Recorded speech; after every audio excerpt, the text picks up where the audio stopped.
યશસ્વી વડાપ્રધાન શ્રી નરેન્દ્રભાઈ મોદી સાહેબ,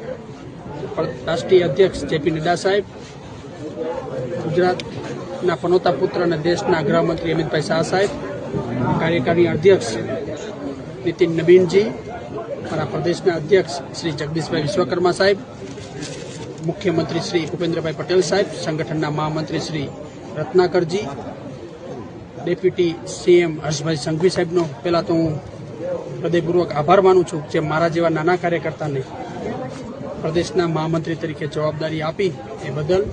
હું જિલ્લાના સૌ કાર્યકર્તા વતી પહેલાં તો હૃદયપૂર્વક આભાર માનું છું. અને મારા જેવા નાના કાર્યકર્તાને એક મંડળ, ચોટીલા મંડળનો કાર્યકર્તાને સીધી જ નાની ઉંમરે પ્રદેશ મહામંત્રીની જવાબદારી આપી એ ભારતીય જનતા પાર્ટીમાં જ શક્ય છે. ભારતીય જનતા પાર્ટીમાં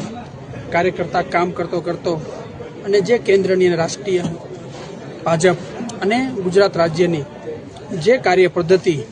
અને ગરીબલક્ષીઓ યોજનાઓ જો છેવાડાના માનવી સુધી, કાર્યકર્તા સુધી જ્યારે કાર્યકર્તા પહોંચાડતા હોય એ પાર્ટીના પ્રદેશ મહામંત્રી બનીએ એ ગૌરવ અને ખૂબ જ આજે આનંદનો દિવસ છે. અને સાથે સાથે જિલ્લામાં સૌ કાર્યકર્તાઓ દ્વારા મારું સન્માન કરવામાં આવ્યું, જે મને સન્માન આપ્યું આજ નાની ઉંમરે. પછી યુવા મોરચાનો અધ્યક્ષ હોય, જિલ્લા ભાજપનો મહામંત્રી હોય કે જિલ્લા ભાજપનો પ્રમુખ હોય, દરેક કાર્યકર્તાઓને મારા જિલ્લાના સૌ સિનિયર આગેવાનોએ મને હર હંમેશા માટે સપોર્ટ અને કાયમી માટે મને સપોર્ટ કર્યો છે. એ બદલ સૌ કાર્યકર્તાઓનો હું ચરણોમાં વંદન કરું છું.